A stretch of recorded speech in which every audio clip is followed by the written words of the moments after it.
share with me, how can I help you? Just I am here because in the last week some silent and my emotions are like happy, sad. When I'm sad, they are extremely sad. So I can control that, and even it affects me in my life. Mm-hmm. So you're being experiencing this fluctuation of your mood, right? So Yeah, you go through extreme happiness, maybe, to extreme sadness, right? extreme happiness, not maybe, but extreme sadness, yes, sometimes. So most of the times you experience more sadness than happiness, maybe. Not most of the time, but the periods when I'm sad are Mm-hmm. extreme. Ah, okay. So the periods where you are sad are deeper, maybe, than when you're happy or maybe when you're normal. Yeah, that's Okay. correct. And maybe have you have any recent scenario, maybe recent event? Not exactly, but it's come okay, from my childhood, maybe in the high school. Mm-hmm. I just start with this. Mm-hmm. So for now, how long have this been a problem? Maybe Maybe 12 years. 12 years. Okay, and how would you describe a typical event when you feel sad? So in the last crisis I had, I Mm-hmm. was like I closed all my social media, Mm-hmm. and I start 3 days, almost 4 days in my room, just in my room, because I was alone. My sister wasn't either, and I just I was just crying, or sometimes I was like I had anger, maybe I can control that. Mm-hmm. And other times like I'm outside of myself, Mm-hmm. and I don't eat. Mm-hmm. Other times it's just like start to watching movies or something like that, but it's the minimal stimuli affects me and I start to cry. And in the thoughts that come to my mind are like maybe I don't have friends, I'm completely alone. Maybe they could be better without me. Mm-hmm. I don't want to talk with my mother, Mm-hmm. with anyone. Okay, so you basically kind of feel alone. You don't want to have this interaction. You start crying. You mentioned you don't eat, right? Yeah, almost not eat, but it's just like drink water or drink coffee, but no more. And I can sleep. Okay, and how this anger manifests? When I'm sad, Yeah, in yourself. it's like the kind of feeling that when you are angry because you don't have anything or you don't have anyone with talk about. Mm-hmm. Or sometimes it's like I'm angry because it's like I feel alone and I feel that maybe I could provoke this, Mm-hmm. or maybe the relationship with someone is not real. It's just like maybe they are with me because they need something about me from me, Mm-hmm. not not because they love me or they really care about me. Okay, so for me, it seems that maybe it's not anger, maybe it's frustration that you are not having this real connection, this real interaction. That maybe you think they're kind of taking advantage of you, and they don't present as genuine as you would like to in these friendships. I try to be genuine, but it's not like that feeling is in the feeling that I have in that moment, Mm-hmm. not in other times. Because in that crisis, that was the anger, but in other crises, the anger is different. And why would it be different? What do you mean by different? For example, when I was in high school, in some once I was with a friend, Mm-hmm. and with a friend in my grandmother's friend, Mm-hmm. and I just I just was like stressful, or maybe I can describe the emotion in that moment, but Mm-hmm. I just want to express that in that moment. So, um, and one of my friends was in front of me, Mm-hmm. so I scratched him in the hand with my nails. And why would you do that? I don't know, just like was Like an like impulse. not simple, just like was like I can express my emotion, but I don't know what is that emotion. So and I can do something that decrease the feeling. Okay, so you maybe don't have any specific trigger, right? You just feel overwhelmed by this emotion and you just try to ease this emotion and you kind of react. Yeah, but he didn't make make something to me. Okay, okay, that's what I say, that you don't have any specific trigger. You just feel From overwhelmed. him, not Okay. Hey, could you please expand how are your relationship with your friends, ambivalent. and how would you describe ambivalent? Give me an example of that. Sometimes they're completely happy, and others I just like I don't want with them, talk with them, or others is like I I delete them from my social media because maybe I feeling that maybe I'm not important for them. Other times it's like I genuine them, but it's just like I don't talk with you, and maybe that could be the trigger to start the sad sometimes because it's like I'm obviously they like go away from me, and in that moment, so I start to feeling alone, the circle repeat. Okay, so you're mentioning me kind of the wrong side of how you cannot get along with your friends, but how is when you get along with your friends, and how would you describe these like positive relationship? With them. Yeah, because you mentioned that was kind of ambivalent. So I Yeah. guess if you got like a wrong side, like a bad side, you may experience some good side with them. Good size when I'm happy, but if sometimes these pieces during are short because they are like me. Sometimes I'm so happy that I can sleep because I have a lot of energy to do something. And so, for example, in that moment, I can share, I can love and can smile with them. And maybe that is everything. It's maybe when I'm happy, I have the feeling that I'm afraid of maybe the sadness come back, and I start the circle. Okay, so you're trying to, or maybe you don't know why, but you keep going through this circle or these ups and downs, right? So you could say that you don't have maybe any stable relationship where you only have ups and downs, right? But I don't have Okay. stable relationship. No. Okay, and with these thoughts that you mentioned, what besides that, when you are alone, you mentioned that you have these thoughts, but when you're happy, what are these thoughts regarding of the connection with your friends, of how the friendship is working? When I'm happy, maybe that those thoughts, don't come to my mind. That it's just like the thoughts are like maybe I'm happy today. I'm got everything that I want. Or sometimes it's just like I could be a good relationship with someone. That kind of feelings, and I try to avoid the feelings that come before because maybe if I am overthinking about it, sometimes it's just like the trigger to start it again. Okay, so share with me how these ups and downs have you affected with your life. How you consider would be the main thing that concerns you. I know that you don't have these stable relationships, but why or how would you think improving these relationships will help you?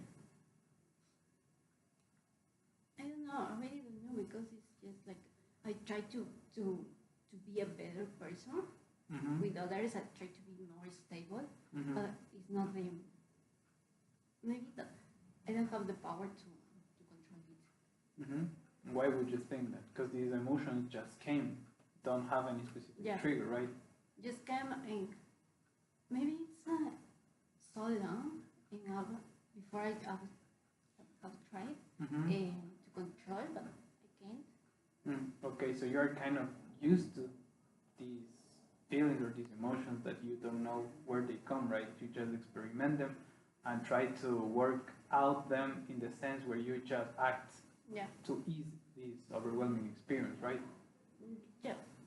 Yeah, and sometimes I'm afraid of maybe hurt or harm in others, my friends or other people. And besides this scratch you mentioned earlier, have you harmed any other person?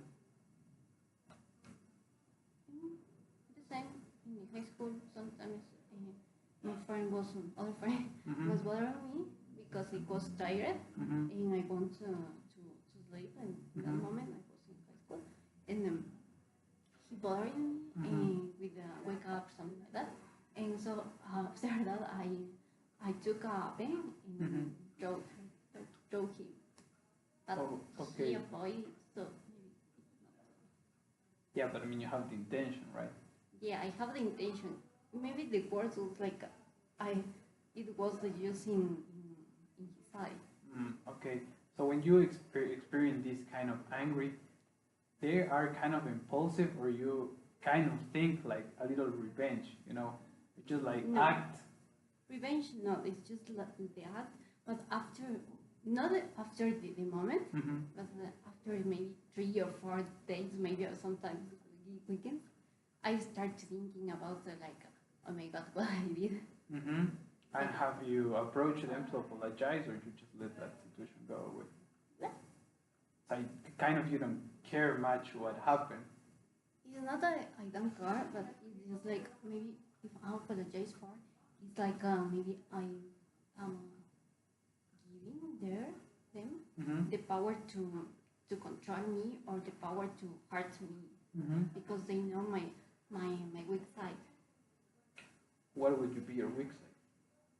It's like my weakness, maybe the feeling that I have, or maybe sometimes it's just that the thought that they could think that am I crazy?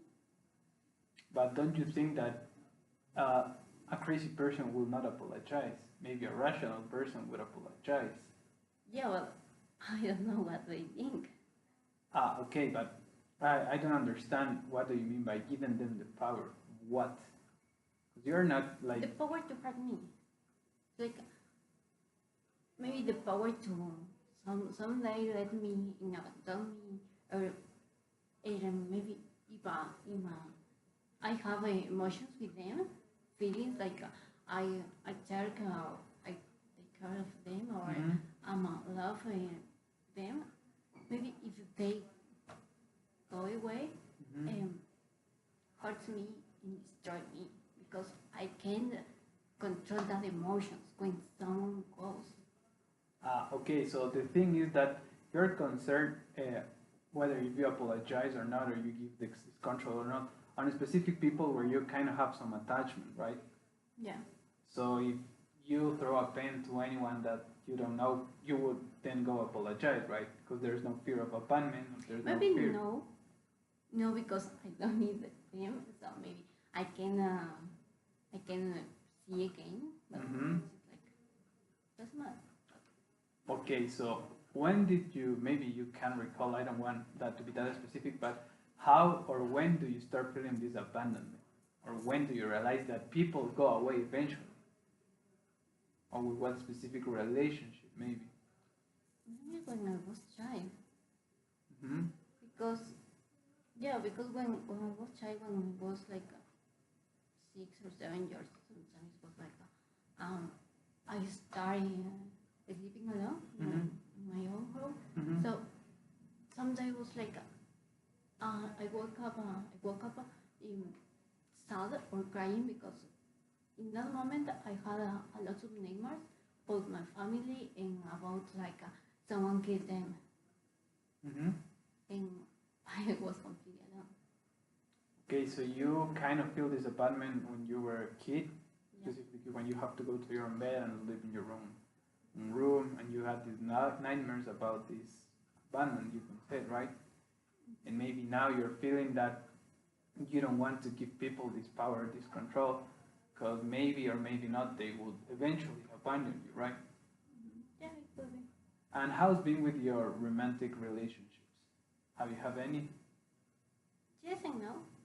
Okay, expand on that, please.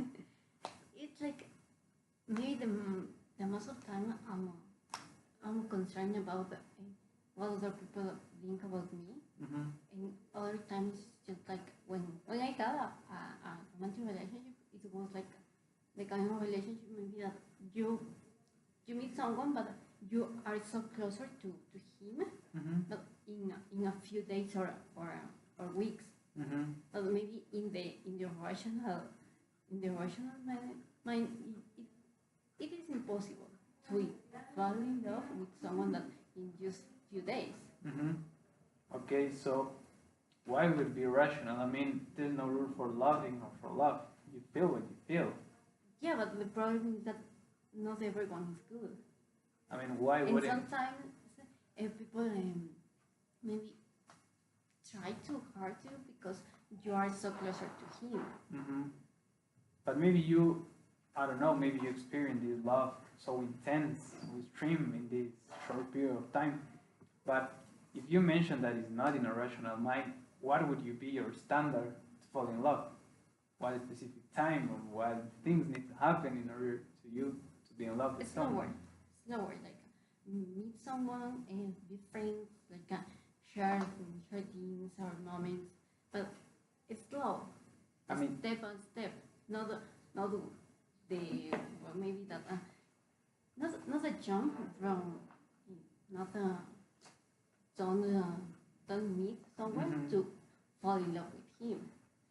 I mean, but that, I mean, for you, being in love with someone means to start a relationship, or are separate concepts that maybe one leads to Maybe another? not a start relationship, but it means like you give everything that you have, and you do whatever that she or he wants. Okay, so for you, falling in love with some other person, uh, you have this idea that it means that you give everything to him, right? Yeah, Because I mean, you can also fall in love and have these intense feelings, but not necessarily give everything, right? yeah, but I can control that. Ah, okay. So for you, it's kind of an issue that you fall in love right away, and you feel that you need to give him everything and to be with him at every time, right? And for you, I don't know. Let's put some specific numbers. How would it be to fall in love? I mean, if you met someone maybe 3 or 4 months, would be right. Maybe 6 months, maybe 8 months. Or what things need to happen for you to be more comfortable with? I don't know because I don't have I haven't a relationship like that. But I what haven't would had- it be? I mean, let's suppose. It, it could be maybe step by step, as said you, Mm-hmm. but maybe the principal sign that I can think that I'm falling in love Mm-hmm. with someone could be that I need everything or almost everything about someone. You want to know. Yeah, but on at least the most information of him. Mm-hmm. For example, what he likes or what what are his hobbies Mm-hmm. or maybe what kind of movies they like. Okay, so for you, it's important to, in a period of time, gather this whole information, right? Yeah, Okay, and I don't know if you can give me an example. Why would you end your last relationship, or you haven't even started a relationship due to these issues? it's finished. But that was like the kind of person that wasn't good Yeah. in the sense that maybe because of me I have this strong attachment with him. Mm-hmm. He tried too hard to me. In which sense or in which way? It could be like he was with other girl at the same time. He was with me. cheating on you. Yeah, but Mm-hmm. the relationship was before me, so it starts lying with a lie. Okay, so I don't understand. So he got involved with you while he was in a relationship, Yeah, and you didn't know about until when? until that sometime Facebook. Okay, social media, right? Yeah, Okay. And this kind of reaffirm the situation where you don't want to give yourself to this other person because he's not genuine, maybe? it could be, but at the same time, when I had that relationship, Mm-hmm. I felt that fear of being abandoned. No matter if he's with some other one, you just care that he does not abandon you, right? Yeah, but after that I started like maybe my family was involved in that, so I can close the relationship. Okay, let me see if I'm getting you. The thing is that you mentioned earlier that you were worried about falling in love, right? Too Yeah. early in a short period of time, right? And Yeah. you don't know how to manage that. But now you mentioned that your fear was to getting abandoned. So what was or what would be your main concern in a relationship? Not being loved back, or being abandoned too early, maybe, or both? Both. Both of them. No, neither of the options are higher, right? So equal Yeah. concern, right? And in this situation, this relationship you mentioned me, um, you have this feeling of abandonment, right? And have you experienced this fear of not being loved back, or you feel loved while the relationship lasts? And with that person, Aha, with that person. the relationship was like 6 months. Mm-hmm. And after that, I discovered that he was cheating on me. Mm-hmm. And after that, maybe yeah, the first reaction was try to come again with him, Mm-hmm. and maybe I try to don't be abandoned Mm-hmm. by him. And after that, just like my family involved in that, Mm-hmm. so I had to stop that. Mm-hmm. And after that, I don't have a relationship anymore. Okay, but I want to know if in this relationship you feel loved. In that moment, yes, but it's like maybe with the time, and in that moment, I really couldn't control the emotions, the breakup, and everything about that. Mm-hmm. And maybe I got into crisis again. Uh-huh. But with the time, Uh-huh. maybe with the years, Mm-hmm. now I consider that I wasn't in love with him. It's just like maybe he was paying attention to me in that moment. Okay, so you're telling me that now that you look this situation, this relationship, you could say that maybe he was this attention giver or this Yeah. attention that you needed, but not itself loved. Yeah, it could be. I'm Okay. not sure. Mm-hmm. But sometimes maybe it could be an attention, other time maybe could be the need of love in that moment, Mm-hmm. or maybe it could be I don't know. And for now, let's say if you could start another relationship, you would look for attention, or maybe for love, or maybe not that love. I don't know, because it's just like even before that think about what I'm looking for in a person, it's just like I have the thought about abandonment. Okay, so that's your primal thought. No matter what, no matter who are you dating or whatever, your first thought is that maybe this person would abandon you. Yeah, maybe that if I have a attachment with someone, Mm-hmm. he's going to abandon me. Okay, and how you deal this breakup? Because you mentioned that you experienced these periods of sadness. Maybe this was another episode Yeah. of this sadness, like the same symptoms. You start crying, not eating that much, maybe having some insomnia. Yeah, Experience the same. yeah. And maybe you have thoughts of hurting yourself. What do you mean? I don't know, any types of harm. Yeah, in that moment. And did you committed that, or just thoughts? I committed. And since then you have committed, or you just have this But urge. I commit with. I started with committing self-harm Mm-hmm. when I was 11. So it's always been like a coping mechanism for Yeah. you, right? Okay, and for now, have you have these thoughts, or maybe you just have this coping mechanism, or when I mean Both. I have the doubts, and Okay. I'm keep the coping mechanism, the coping side. Okay,